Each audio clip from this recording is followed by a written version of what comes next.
अब छोलिया हो या लोबिया, सफेद चने या काले चने, सब कुछ मजेदार बने। बड़ी खबर है, दिशा पाटनी के घर पर फायरिंग केस में एफआईआर दर्ज। पिता जगदीश पाटनी ने शहर कोतवाली में एफआईआर दर्ज कराई है। 2 बाइक सवारों पर जानलेवा हमले के आरोप और उनके पिता ने कहा, मुझे निशाना बनाकर ही गोलियां चलाई गई हैं। दिशा के पिता उन्होंने पिलर के पीछे लेटकर अपनी जान बचाई। गैंगस्टर गोल्डी बरार गैंग ने हमले की जिम्मेदारी ली है। और दिशा पाटनी के घर फायरिंग मामले में एक बदमाश की पहचान भी हो गई है। विदेशी नेटवर्क से जुड़ा है मास्टरमाइंड वीरेंद्र चारण। हत्या, फिरौती और तस्करी के मामलों में चारण पहले से ही वांटेड है। शूटर्स के बरेली जिले में ही छिपे होने की आशंका है। आखिरी बार भोजीपुरा टोल प्लाजा पर दिखे थे हमलावर। एसएसपी अनुराग आर्य खुद इस पूरे मामले की मॉनिटरिंग कर रहे हैं।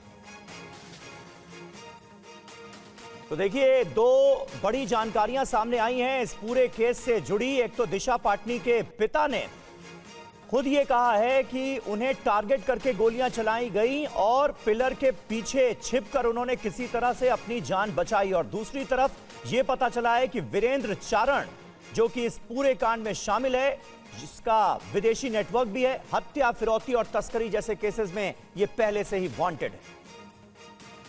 अभिजीत ठाकुर हमारे संवाददाता इस वक्त हमारे साथ मौजूद हैं। अभिजीत, पुलिस की तफ्तीश में अब तक क्या पता चल पाया है?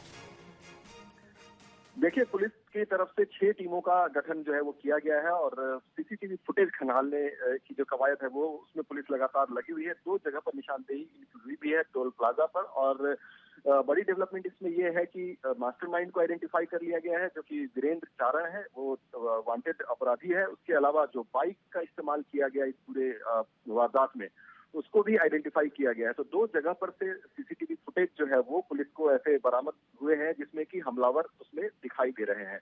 और उसके अलावा जो है जांच लगातार दबिश जगह जगह पर डाली जा रही है और जो आरोपी हैं इसमें उनको पकड़ने की कोशिश जो है वो लगातार हो रही है। चूंकि हाई प्रोफाइल मामला है तो खुद एसएसपी जो है वो इस पूरे मामले की मॉनिटरिंग कर रहे हैं और ऐसी उम्मीद जताई जा रही है कि जल्द ही इसमें आरोपियों की गिरफ्तारी हो सकती है।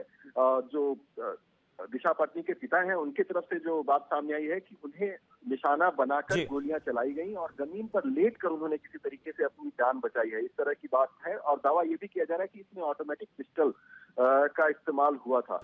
तो तमाम ऐसी चीजें हैं, इन तथ्यों को खंगाल रही है और टीमें जो है पुलिस की लगातार वो। ठीक है अभिजीत, बहुत शुक्रिया आपका इस जानकारी के लिए। और ये भी पता चल रहा है कि बरेली के अंदर ही छिपे हुए हैं अभी भी शूटर्स, जिनकी तलाश की जा रही।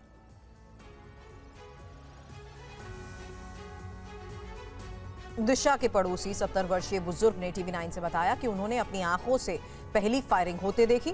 2 दिन लगातार बदमाशों ने ताबड़तोड़ फायरिंग की थी। एक गोली उनके घर पर भी आई थी। वो कहीं पहले तो एक ही आवाज हुई जैसे कोई चीज गिरी पहले दिन तो, और दूसरे दिन वो अच्छी खासी हुई। बल्कि जब तक हम देखें तब तक वो शख्स निकल चुके थे। एक आवाज यहाँ पे आई कोई चीज गिरने की, वो थी जब हमने आके देखा तो उनकी पानी की बोतल। अब हमारे यहाँ जब सफाई हो रही थी तो एक हमें वो मिला था, क्या कहलाते हैं इसका, सिरा।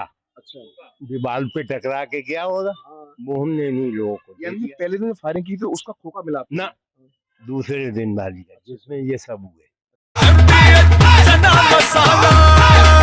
अब छोलिया हो या लोबिया, सफेद चने या काले चने, सब कुछ मजेदार बने।